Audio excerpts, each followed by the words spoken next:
26 mil soldados profissionais contra apenas 500 cavaleiros. A lógica diz que isso não é uma batalha. É uma execução.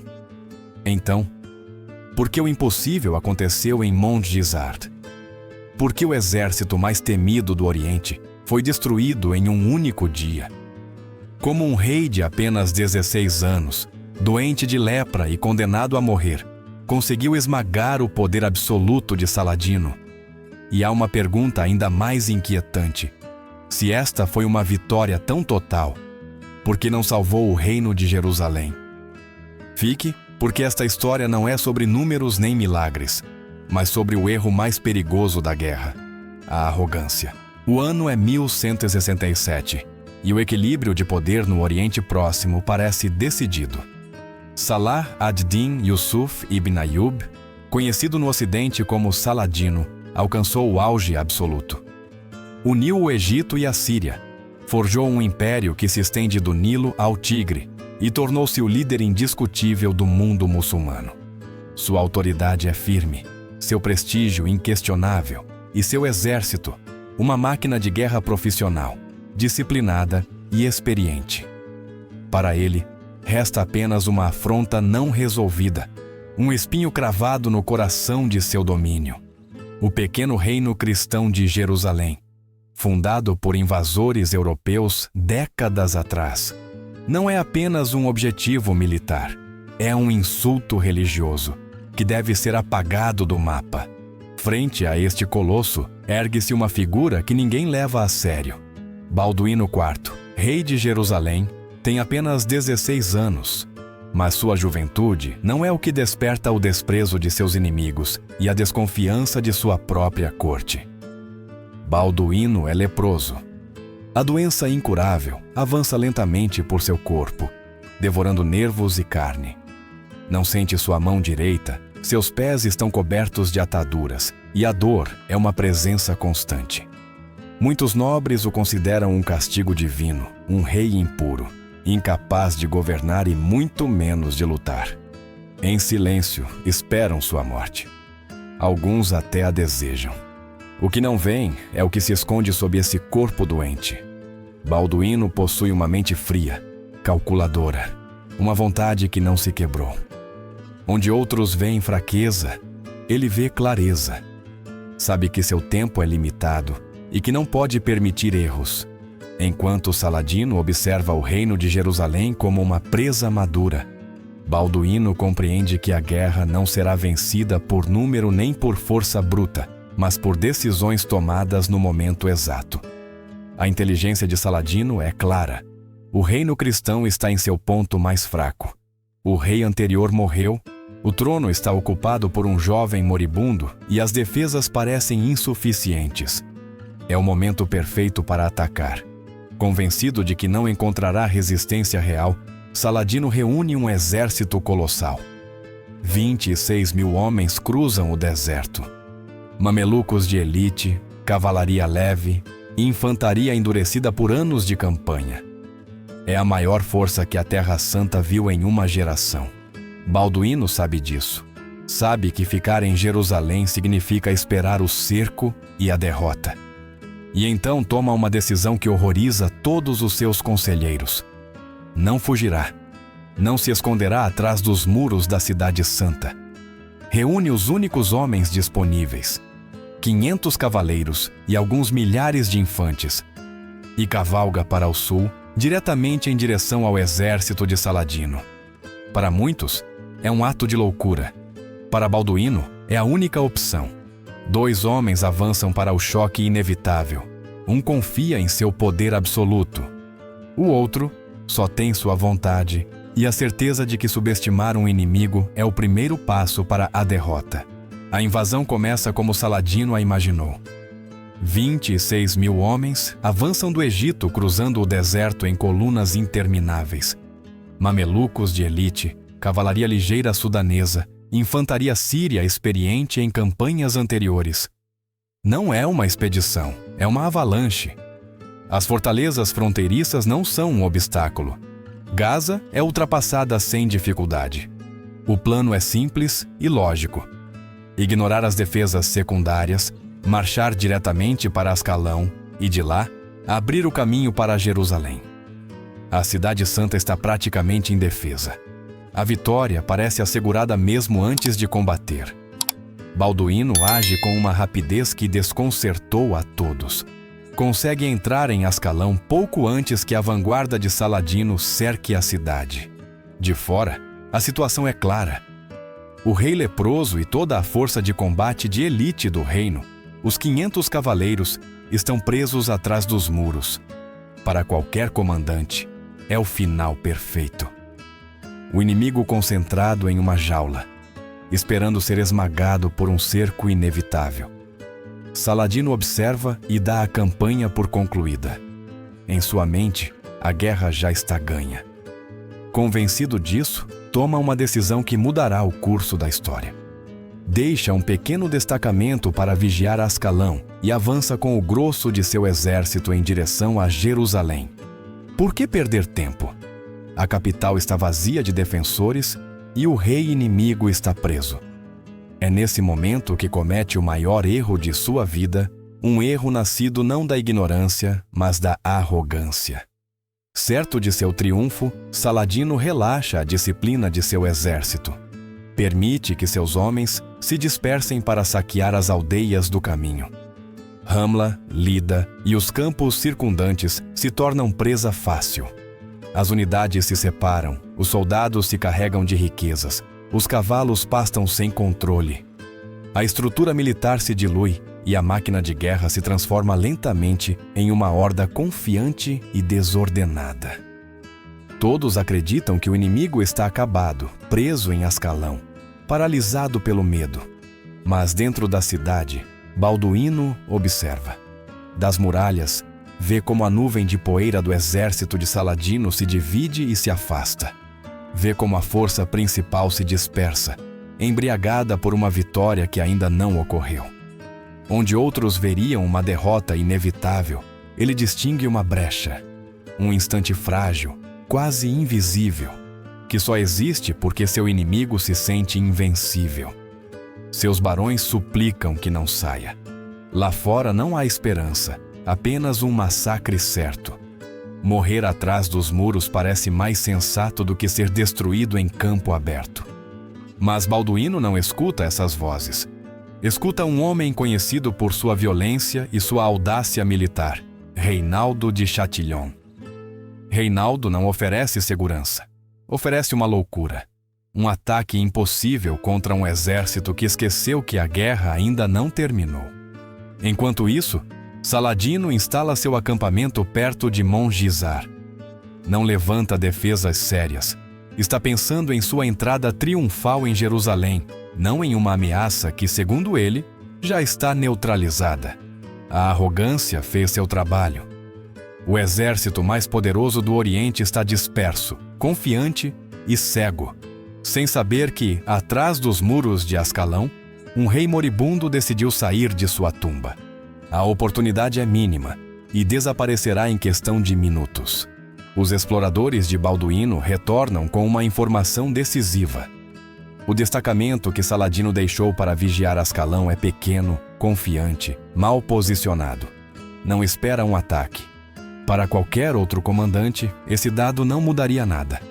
Para Balduíno, é a única fresta possível em um muro de 26 mil homens. A ordem chega sem hesitação. As portas de Ascalão não se abrirão para render-se.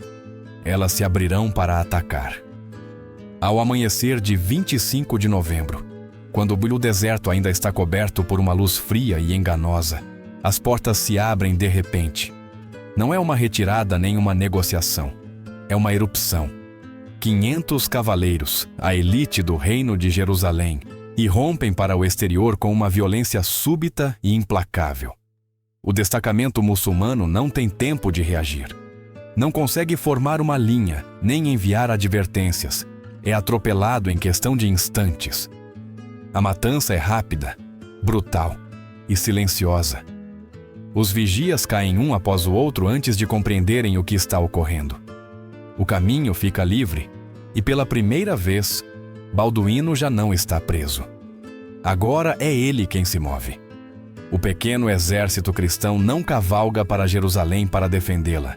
Cavalga para o norte, seguindo o rastro de destruição deixado pelas forças dispersas de Saladino.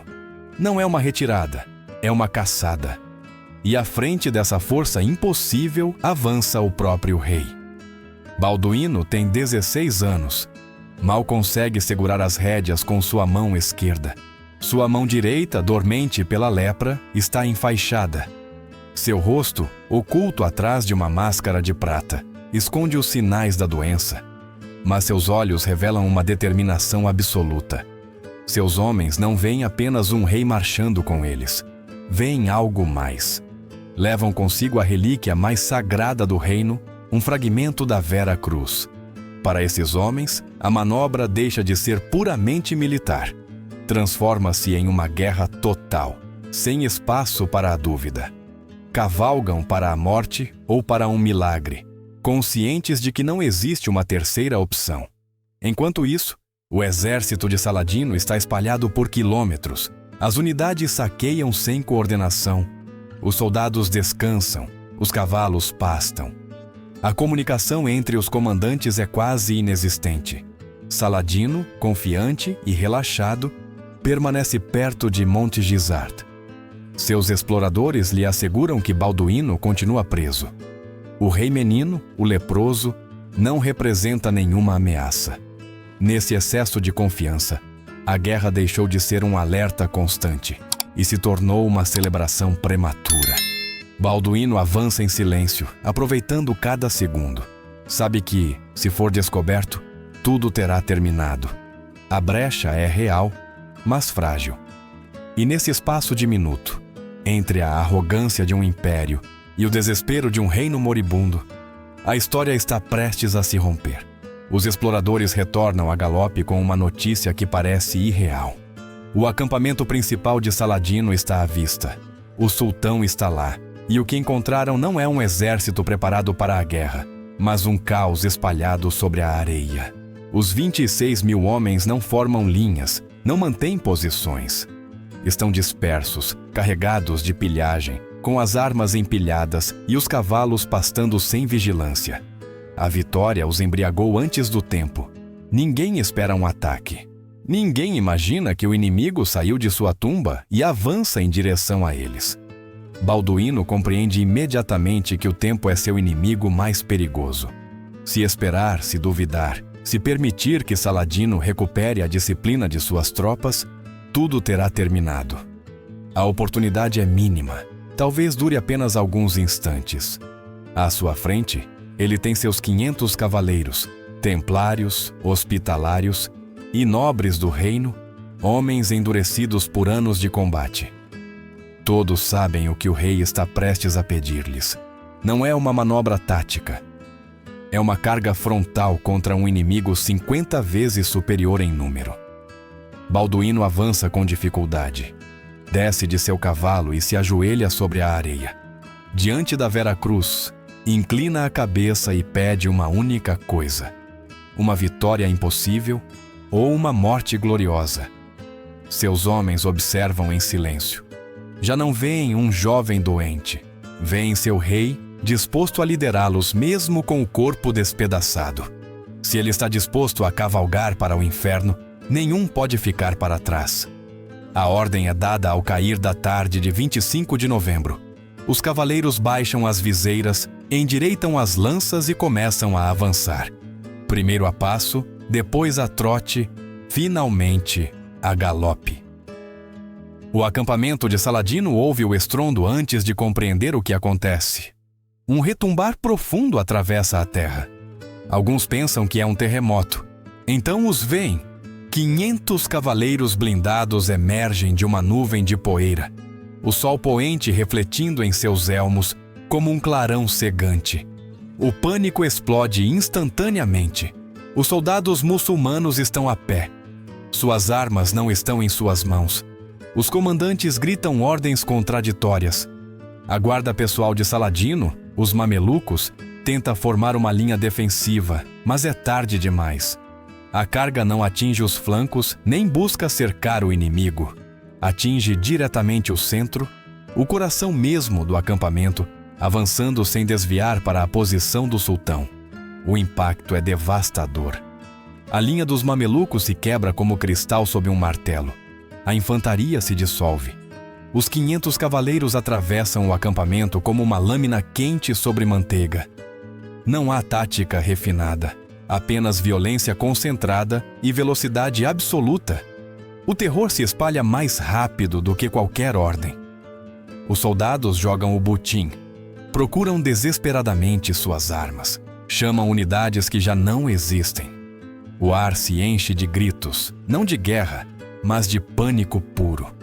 Saladino observa a cena paralisado.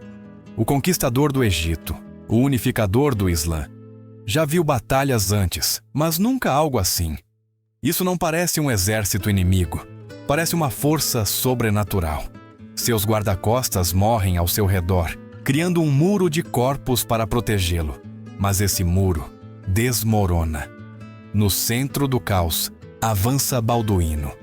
Sua máscara de prata se destaca como um farol em meio à confusão. A Vera Cruz avança com ele, um estandarte de madeira enfrentado a um mar de aço. Para os homens de Saladino, a percepção muda. Não veem mais 500 cavaleiros. Veem um rei morto que saiu de sua tumba. Veem o símbolo que vieram destruir, agora destruindo-os. A moral se quebra completamente. Saladino compreende que está a segundos da morte ou da captura, e a captura significaria o fim de seu império. Ele ordena a retirada, mas já não existe uma retirada organizada. Resta apenas a fuga. O sultão monta seu camelo mais rápido e abandona o acampamento, abandona sua guarda, abandona seu exército. Foge para salvar sua vida. Quando os 26 mil homens veem seu líder escapar, a disciplina desaparece por completo. A batalha se transforma em uma caçada humana. Os 500 cavaleiros perseguem um inimigo que já não luta, apenas corre. Não são eles que matam 26 mil homens. É o pânico que o faz. Os soldados se pisam, se perdem no deserto, se afogam nos riachos tentando escapar. Quando as tropas de infantaria de Balduíno chegam ao campo, não encontram um exército inimigo, mas um cemitério em expansão. Ao cair da noite, o acampamento de Saladino deixou de existir.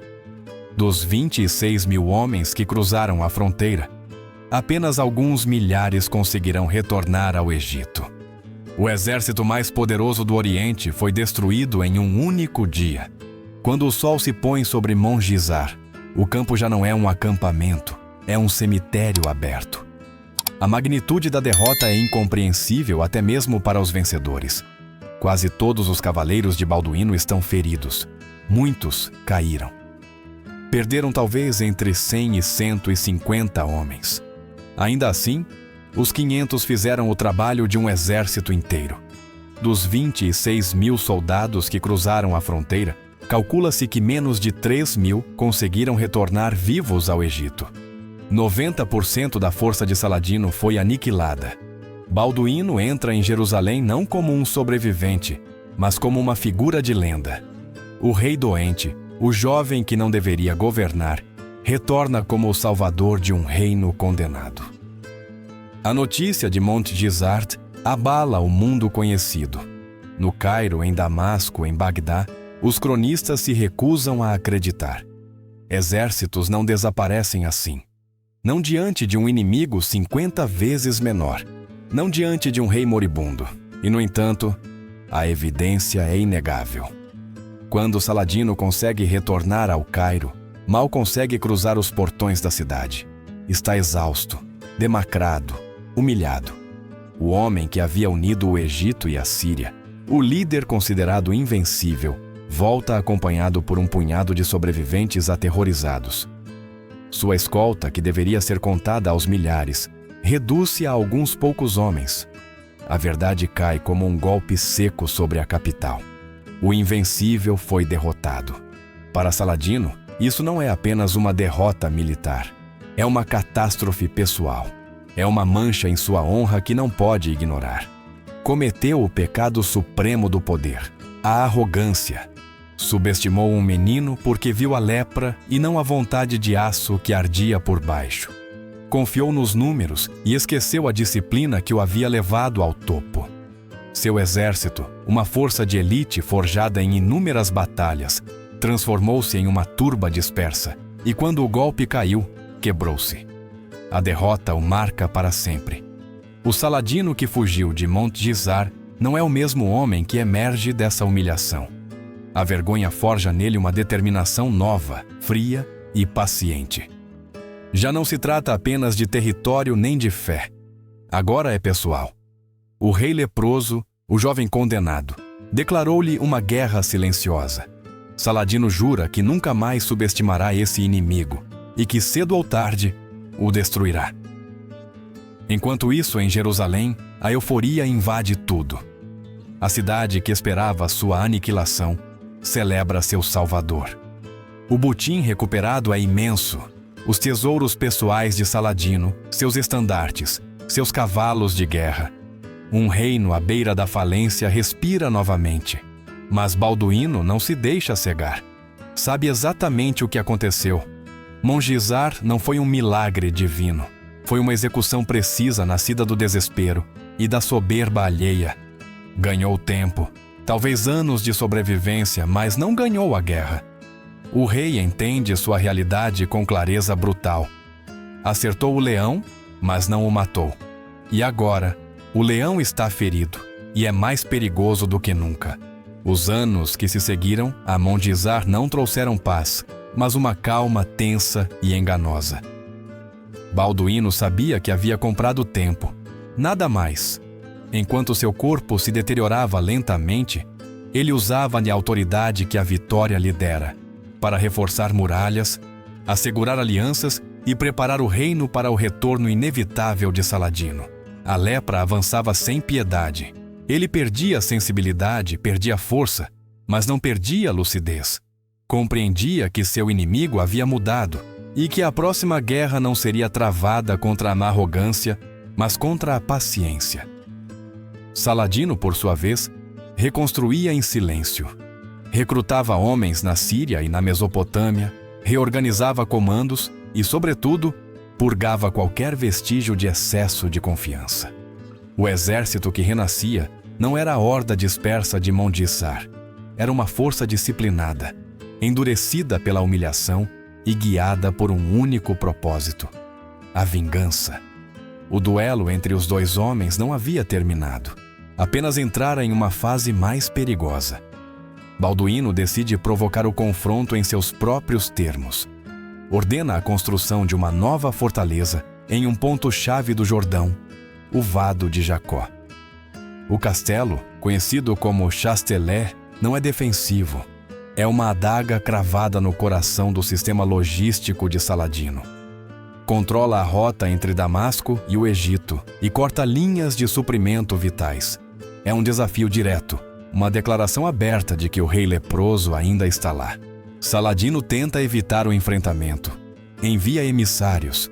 Oferece enormes somas de ouro para deter a construção. Balduíno se recusa. Não se trata de dinheiro. Trata-se de controle. Quando a fortaleza continua a crescer, Saladino entende que não tem alternativa. Em 1179, marcha com seu novo exército em direção ao Vado de Jacó. A revanche havia começado. Balduíno não espera atrás dos muros. Reúne seus cavaleiros e sai ao seu encontro, confiante em repetir a façanha de Montgisar. Mas o Saladino que o espera não é o mesmo. Perto de Marj Aiyun, o sultão simula uma retirada parcial. É uma isca calculada. Os cavaleiros cristãos, ansiosos por outra vitória impossível, avançam acreditando ver uma fraqueza. Na realidade, avançam para uma armadilha. As forças de Saladino caem sobre eles de vários flancos. É uma emboscada perfeita. A cavalaria de Balduíno é destroçada. Não há heroísmo nem milagre, apenas uma execução tática. O exército cristão se desintegra. O cavalo do rei é abatido e Balduíno cai ao chão. Seus guarda-costas conseguem arrastá-lo para fora do combate por segundos. O herói de Montgisar foge. A humilhação havia mudado de mãos. Com o exército de Jerusalém quebrado, Saladino vira imediatamente para Chastelet. A fortaleza fica isolada. Ninguém virá em sua ajuda. O cerco começa com uma fúria implacável. Catapultas atingem os muros dia e noite. Os templários resistem com o desespero de quem sabe que não haverá resgate. Durante dias, reparam brechas sob uma chuva de flechas e fogo, mas os muros cedem. Os engenheiros de Saladino escavam túneis sob a torre principal, enchem os corredores com materiais inflamáveis e incendeiam. O solo afunda, a torre desaba e abre uma brecha definitiva. O assalto final não é uma batalha, é uma matança. A fortaleza cai em menos de uma semana. Centenas de defensores são executados. Os sobreviventes são acorrentados e enviados para os mercados de escravos. Chastelet é desmontado pedra por pedra, apagado da face da terra. À distância, Balduíno observa a fumaça subir. Não pode fazer nada. A derrota é mais dolorosa que a lepra. Perdeu seus melhores homens e aprendeu uma verdade devastadora. Saladino evoluiu. O homem que fugiu em Mongisar desapareceu. Em seu lugar, há um estrategista frio e metódico. O duelo havia entrado em sua fase final. A derrota em Marj Ayun e a queda de Chastelet marcam um antes e um depois. O corpo de Balduíno deteriora-se com uma rapidez brutal.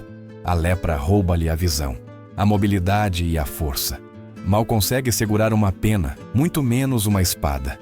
A corte enche-se de sussurros, intrigas, ambições abertas.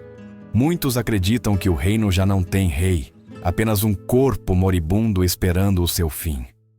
Saladino sabe disso e avança com uma pressão constante, desgastando a economia, queimando campos, semeando o medo. Jerusalém respira, mas com dificuldade. Então ocorre o último desafio. Reinaldo de Châtillon rompe uma trégua e ataca uma caravana protegida, uma afronta pessoal para Saladino. A resposta é imediata. O sultão reúne um exército imenso e cerca Kerak, a fortaleza de Reinaldo. As catapultas golpeiam sem descanso. Se Kerak cair, o caminho para Jerusalém fica aberto. O reino enfrenta o colapso definitivo. Em Jerusalém, Balduíno jazia quase cego, paralisado, reduzido a um sussurro. Seus conselheiros pedem-lhe que nomeie um regente, que aceite o inevitável. Mas o rei recusa-se a morrer em uma cama enquanto seu reino arde. Dá a ordem mais impactante de sua vida. O exército marchará. Se não puder montar, eles o levarão. Uma liteira reforçada com aço é construída. Nela, o rei será transportado e à frente avançará o estandarte real. A notícia espalha-se como fogo. O rei leproso vai para a guerra. Não a cavalo, mas carregado como um mártir vivo.